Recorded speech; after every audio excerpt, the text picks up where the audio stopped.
Hello, my friends. Let me start with a clear disclaimer. May I? I'm not saying that the US and Nazi Germany are the same thing, but I'm saying this.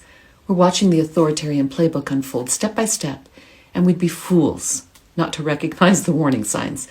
In his book, The Nazi Mind, historian Lawrence Rees explores not just what the Nazis did, but how they thought, how ordinary people were drawn into extraordinary cruelty, and not overnight, but by degrees. He writes the following: "The road to horror was paved not with sudden violence, but with the normalization of the unthinkable. It began with language. The Nazis spoke constantly of restoring national greatness. They called dissenters traitors. They used fear of communist Jews, outsiders, to create an us versus them worldview. And today in the US, right now, we hear political leaders speaking about enemies of the people, using terms like vermin and poison and invasion and retribution. This isn't just ugly rhetoric, it's strategic dehumanization that leads to the consolidation of power."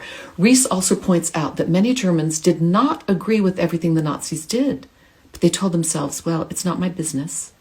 It's just talk. It won't go that far, until it did. Today, many Americans are just the same.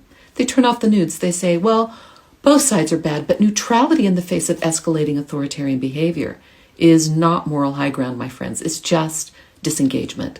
So to be clear, we aren't living yet in a fully fascist state, but we're seeing attacks on the press, vows to prosecute political opponents, open admiration of strongmen and war criminals and dictators, efforts to undermine the results of elections. And these are not partisan talking points. These are historical red flags. So Rees reminds us that the people who lived through the Nazi rise weren't monsters. They were neighbors and teachers and civil servants. They thought they were just preserving their way of life. But by the time they understood the cost of their silence, it was too late for them to speak up. So let's not repeat that mistake. We don't need panic. We need clarity. We need vigilance. And above all, we need people willing to speak up early, not because we're hysterical, but because we know how the story goes. And we still have time to choose a different ending. So I'll be back.